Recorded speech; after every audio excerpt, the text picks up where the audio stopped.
آج میں بات کروں گا مرزا اسد اللہ بیگ خان کے بارے میں۔ نام سنا سنا لگتا ہے لیکن کمپلیٹ نہیں ہے۔ مرزا اسد اللہ بیگ خان یعنی غالب، مرزا اسد اللہ خان غالب۔ اردو ادب کی بات کی جائے، اردو شاعری کی بات کی جائے تو مجھے نہیں لگتا کہ غالب سے بڑا کوئی شاعر، غالب نہ پہلے تھا نہ غالب کے زمانے میں تھا۔ اب تو بات ہی چھوڑ دیجیے، اب تو غالب جیسا کوئی شاعر اب دوبارہ اس روئے زمین پہ کبھی پیدا نہیں ہوگا۔ غالب کی پیدائش 27 دسمبر 1897 کو آگرہ میں ہوئی۔ پوری زندگی دلی میں گزارا۔ ہیں اور بھی دنیا میں سخنور بہت اچھے، کہتے ہیں کہ غالب کا ہے انداز بیاں اور۔ بالکل صحیح کہا غالب نے۔ غالب کے زمانے میں اور بھی شعراء تھے اور بھی شاعر تھے، لیکن غالب کے مقابل کوئی نہیں تھا۔ بہت بڑے بڑے شاعر گزرے غالب کے زمانے میں۔ ابراہیم ذوق تھے، لائی حیات آئی قضا لے چلی چلے، اپنی خوشی سے آئے نہ اپنی خوشی چلے۔ بہت بڑے شاعر تھے لیکن غالب کے مقابلے کوئی نہیں۔ مومن تھے، وہ جو ہم میں تم میں قرار تھا، تمہیں یاد ہو کہ نہ یاد ہو۔ مومن بھی بڑے شاعر تھے۔ تو غالب کی زندگی بس یہی تھی، سچے سیکولر انسان تھے۔ ہندو مسلم کا کوئی بھید بھاؤ نہیں تھا ان کے دل میں۔ شراب کے بہت شوقین تھے، شراب بہت پیتے تھے۔ اور شاعری کی جہاں تک بات کی جائے تو ان کی شاعری میں جس لینگویج کا، جس زبان کا استعمال انہوں نے میکسیمم کیا ہے وہ فارسی تھی۔ فارسی زبان میں شاعری زیادہ کی ہے، یا کہہ لے کہ پورے عمر بھر جو شاعری انہوں نے کی ہے وہ فارسی میں ہی کی ہے۔ بہت کم اردو میں لکھا ہے، لیکن جو غالب کی مقبولیت ہوئی وہ اردو زبان سے ہی ہوئی۔ اور غدر کے وقت یا اس سے پہلے آپ کہہ لیں کہ جتنے ان کے دیوان تھے، ان کی لکھاوٹ تھی، سب تباہ و برباد ہو گئے۔ زیادہ تر ان کے جو دیوان تھے تباہ و برباد ہو گئے، اور غالب کو جو مقبولیت ملی وہ اردو زبان سے ملی۔ آپ کہہ سکتے ہیں کہ 95% جو غالب نے لکھا وہ اردو زبان میں لکھا، فارسی میں لکھا، 5% اردو میں لکھا۔ اس 5% سے غالب اتنے مقبول ہیں۔ یہ نہ تھی ہماری قسمت کے وصال یار ہوتا، اگر اور جیتے رہتے یہی انتظار ہوتا۔ تیرے وعدے پر جیے ہم تو یہ جان جھوٹ جانا، کہ خوشی سے مر نہ جاتے اگر اعتبار ہوتا۔ ایسے غالب تھے۔ اس کے بعد اب بات کریں غالب کی، تو میں نے بتایا جیسے شراب پینے کا بہت شوق رکھتے تھے، اور شراب بھی ایسی کہ اس زمانے کی جو سب سے مہنگی شراب تھی وہی شراب وہ نوش فرماتے تھے۔ ایک بار کسی انگریز کے پاس بیٹھے ہوئے تھے، شراب کا دور چل رہا تھا، تو انگریز نے شراب نکال کے دیا تو بوتل کھول کے انہوں نے کچھ دیر کے لیے رکھ دیا اس کو۔ انگریز نے پوچھا کہ اچھا یہ کیا بات ہے غالب صاحب، ایسا کیوں کیا؟ غالب نے کہا ارے صاحب، مہنگی شراب صرف آپ ہی نہیں پیتے ہیں، مجھے معلوم ہے جو مہنگی شراب ہوتی ہے، اچھی شراب ہوتی ہے، تھوڑی دیر کھول کے رکھنا پڑتا ہے اس کو۔ قرض لینے کے وہ شوقین تھے غالب صاحب جو تھے، وہ قرض کے بہت شوقین تھے۔ قرض بہت لوگوں سے لیا کرتے تھے اور لوٹاتے نہیں تھے۔ قرض لے لیا، لوٹاتے نہیں تھے، اور خوددار اتنے کہ اگر کوئی دوست کہہ دے کہ غالب صاحب مجھ سے کچھ لے لو بعد میں لوٹا دینا، نہیں نہیں نہیں، احسان نہیں لیں گے۔ قرض لے سکتے، احسان نہیں لیں گے۔ قرض لے کے اور قرض کبھی واپس نہیں کرتے تھے۔ کہا کہ قرض کی پیتے تھے میں لیکن سمجھتے تھے کہ ہاں رنگ لائے گی ہماری فاقہ مستی ایک دن۔ ایسے ہمیشہ شراب پینا، جوا کھیلنا، کوئی ہر عادت ان کے اس میں شمار تھی۔ یہ اس بار رمضان کا مہینہ تھا،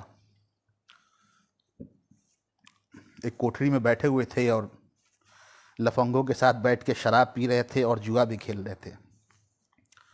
بغل سے قاضی گزرا ان کے، اس نے کہا غالب صاحب توبہ توبہ، کم سے کم رمضان میں تو چھوڑ دیا کرو۔ ہم نے سنا ہے، کتابوں میں پڑھا ہے کہ رمضان میں جو ہے شیطان قید کر لیے جاتے ہیں، تو آپ کو کون بہکا رہا ہے؟ غالب نے کہا بالکل آپ صحیح فرما رہے ہیں، بالکل صحیح فرما رہے ہیں۔ جو یہ آپ نے سے بات کہی گئی ہے کہ رمضان میں جو شیطان ہوتے ہیں وہ قید کر لیے گئے ہیں، لیکن آپ نے یہ کوٹھری نہیں دیکھی؟ اللہ نے جس کوٹھری میں شیطان کو قید کیا یہ وہی کوٹھری ہے۔ ایسے تھے۔ اور ایک دفعہ کیا ہوا کہ کسی مشاعرے سے واپس آ رہے تھے، اور ان کا نام یاد نہیں رہتا، کوئی سہارنپور کے ایک شاعر تھے، تو سہارنپور سے دلی آئے ہوئے تھے، رات ہو گئی تھی، تو وہ مشاعرے سے جب واپس آ رہے تھے تو انہوں نے کہا، مطلب ایک سکڑی پتلی سی گلی تھی، گلی کے اس پہ منہ پہ ایک گلی کے انٹرنس پہ ایک گدھا بیٹھا ہوا تھا۔ تو وہ سہارنپور کے جو شاعر تھے ان کا نام مجھے خیال نہیں آ رہا ہے، تو انہوں نے کہا کہ غالب صاحب دلی میں گدھے بہت ہو گئے ہیں۔ تو غالب نے کہا کہ نہیں نہیں، دلی میں نہیں ہے، یہ باہر سے آ جاتے ہیں کبھی کبھی۔ تو سہارنپور والے صاحب کو انہوں نے گدھا بتا دیا۔ اسی طریقے سے بہت سے افسانے ہیں غالب کے۔ اور ایک بار جب 1857 کے غدر کے بعد، جب اس کا غدر کا جو الزام لگا مسلمانوں پہ کہ سارے مسلمان باغی ہیں، غالب کو بھی پکڑ کے لایا گیا۔ انگریز نے پوچھا، ولسن نے پوچھا کہ غالب بتاؤ تم مسلمان ہو؟ غالب نے کہا نہیں، میں آدھا مسلمان ہوں۔ انگریز نے کہا آدھا مسلمان کیسا ہوتا ہے؟ یا تو پورے مسلمان ہو گئے یا مسلمان نہیں ہو گئے، آدھا کیا ہوتا ہے؟ غالب نے اپنے انداز میں کہا میں شراب پیتا ہوں لیکن سور کا گوشت نہیں کھاتا، اس لیے آدھا مسلمان ہوں۔ ایسے غالب تھے۔ ان کی مقبولیت، جو غالب کی مقبولیت ہوئی ان 5% شعروں سے، اس زمانے میں ان کے مقابل کوئی شاعر نہیں، غالب کے مقابل کوئی شاعر نہیں تھا۔ یہ کون ہے صاحب؟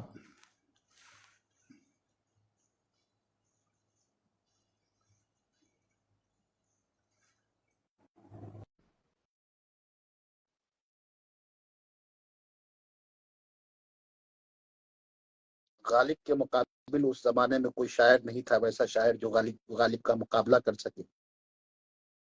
تو یہ کبھی غالب جو ہے، غالب ہے کبھی کسی مشاعرے میں نہیں جاتے تھے، لوگ ان سے پوچھتے تھے، ان کو دعوت دیتے تھے بار بار کہ آپ مشاعرے میں کیوں نہیں آتے ہیں؟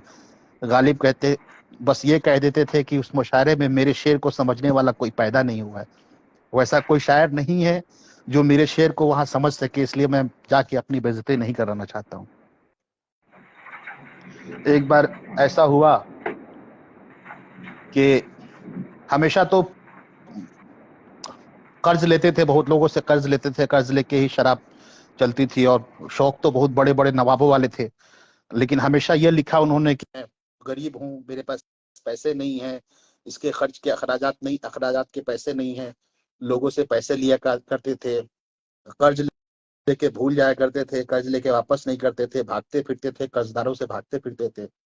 اسی طریقے سے ایک بار کیا ہوا کہ شراب ختم ہو گئی، پیسے تھے نہیں، سوچا اب چلو اب تھوڑا اللہ سے مانگتے۔ صبح مسجد میں گئے وضو کرنے کے لیے، جیسے ہی وضو کر کے تو ان کا جو ایک نوکر تھا بولا کہ غالب صاحب کا پتہ نہیں کہاں ہے، تو وہ شراب لے کے مسجد کے دروازے پہ کھڑا ہو گیا۔ تو جو غالب صاحب وضو کر کے جیسے ہی دیکھا کہ شراب تو مل گئی، اب وہ وضو کر کے بنا نماز پڑھے ہی باہر نکلنے لگے۔ لوگوں نے پوچھا کہ غالب صاحب کیا کر رہے ہیں؟ تو انہوں نے کہا کہ جس چیز کے لیے نماز پڑھنے آیا تھا تو اللہ نے ایسے ہی دے دیا، تو پھر اب نماز کیا پڑھوں میں؟ تو ایسے تھے، مطلب روزے سے، نماز سے انہیں کوئی خاص مطلب نہیں تھا، بے فکر تھے، بہت زبردست طریقے سے اپنی زندگی گزاری اور شاعری کی۔ اپنے جو آپ ان کی کتاب جب دیوان غالب کو دیکھو گے دیوان غالب میں غالب نے لکھا ہے کہ یہ میری جو شاعری ہے، کیونکہ اس وقت ان کی شاعری کو کوئی سمجھنے والا نہیں تھا، اس وقت اس پائے کی شاعری کو کوئی سمجھنے والا نہیں تھا، غالب کی شاعری کو کوئی سمجھ نہیں پاتا تھا. تو انہوں نے کہا کہ جو میری شاعری ہے آج اس کو کوئی سمجھ نہیں پا رہا ہے، اس کو کوئی سمجھ نہیں رہا ہے، اس کو پڑھ نہیں رہا ہے، اس کو کوئی بھاؤ نہیں دے رہا ہے، تو یہ میری شاعری جو ہے وہ شراب ہے، اور نئی شراب کوئی پسند نہیں کرتا ہے. تو آگے چل کے کچھ دنوں بعد جب یہ شراب، میری یہ شاعری کی شراب جب پرانی ہو جائے گی، تب لوگوں کو اس کی اہمیت کا پتہ چلے گا. اور بالکل ایسا ہی ہوا. غالب کی موت کے لگ بھگ 100 سالوں بعد، غالب کی موت جب غالب نے اس دنیا کو الوداع کہا 1869 میں، تو لگ بھگ 1960 میں غالب پہ ریسرچ ہونا شروع ہوا. غالب پہ ریسرچ ہونا شروع ہوا، غالب کی کتابوں پہ، غالب کی شاعری پہ ریسرچ ہونا شروع ہوا. آج ان کی شاعری پہ پی ایچ ڈی ہوتی ہے، لوگ پی ایچ ڈی کرتے ہیں. اور جو بھی شاعر دنیا کے، جو بھی اردو کے شاعر ہیں، ٹھیک ہے، تو وہ غالب سے ہی انسپریشن لیتے ہیں. جو شعر انہوں نے کہے ہیں دل کو چھوتے ہیں. رگوں میں دوڑتے پھرنے کے ہم نہیں قائل، جب آنکھیں سے نہ ٹپکے تو پھر لہو کیا. دل ہی تو ہے نہ سنگ و خشت، درد سے بھر نہ جائے کیوں. روئیں گے ہم 1000 بار، کوئی ہمیں ستائے کیوں. دیر نہیں، حرم نہیں، در نہیں، آستہ نہیں، بیٹھے ہیں رہ گزر پہ ہم، کوئی ہمیں اٹھائے کیوں.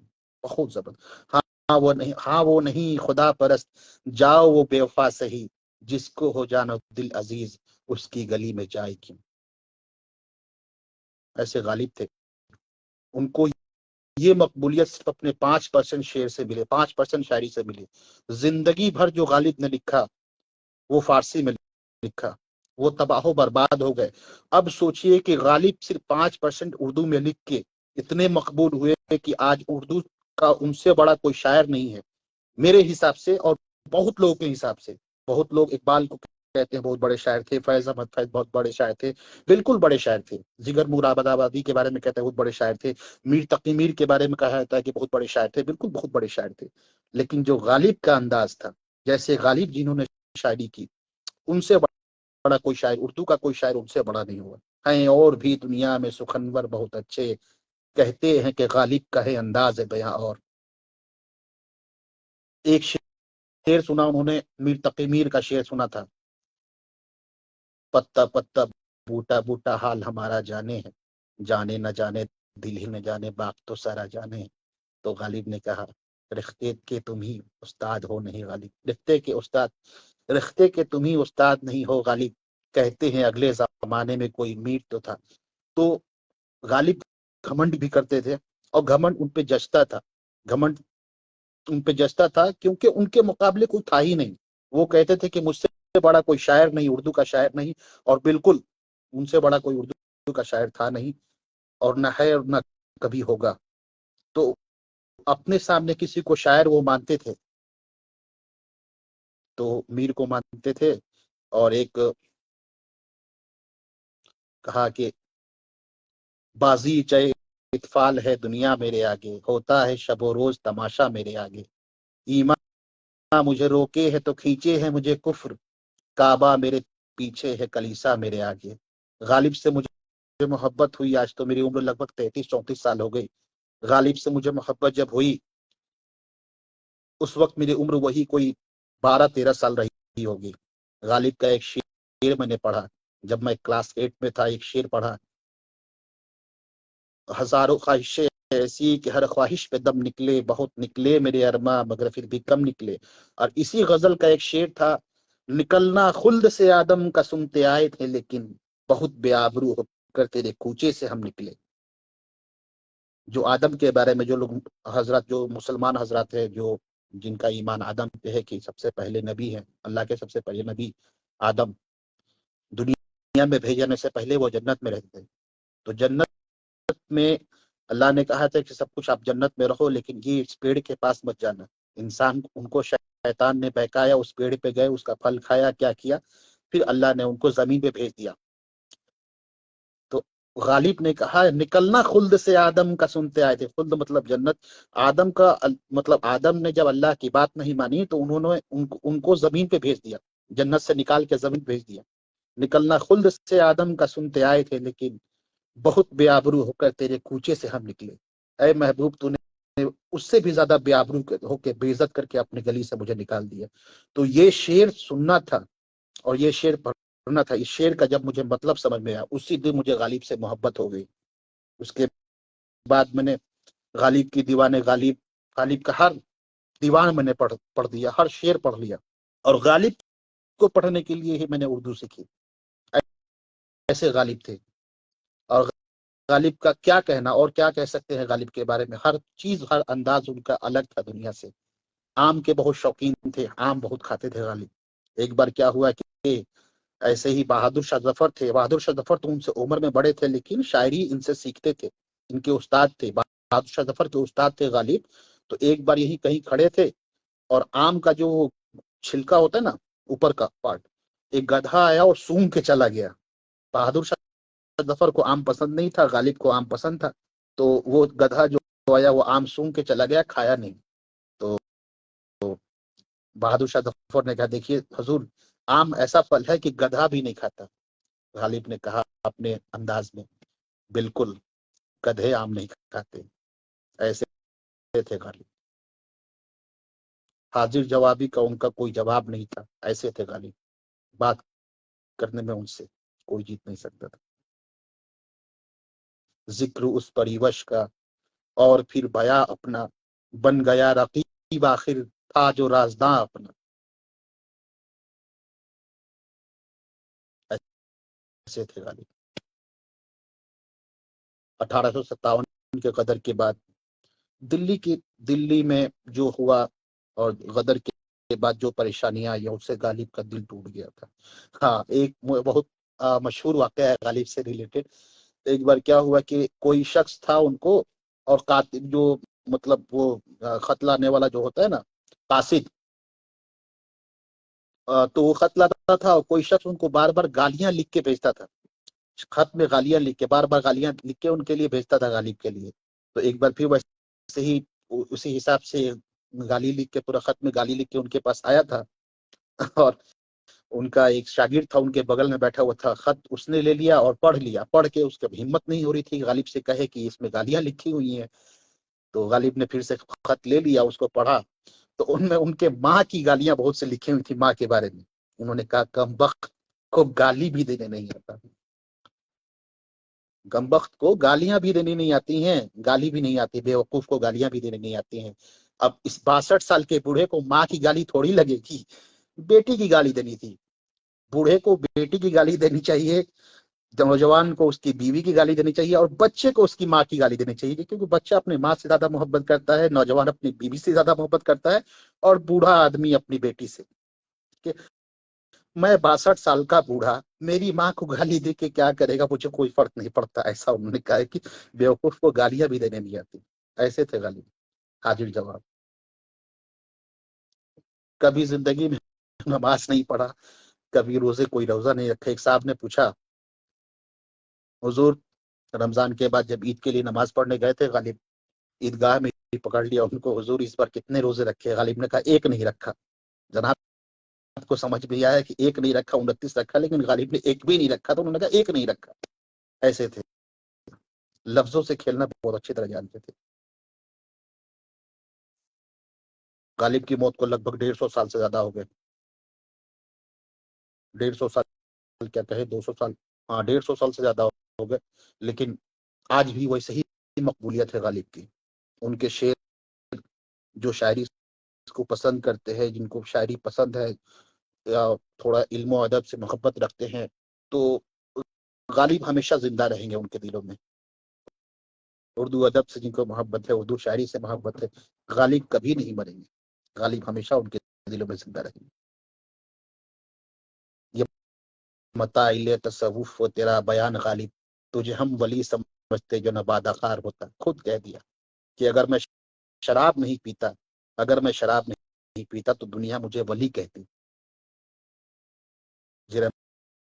جو میرا رتبہ جو مقام ہے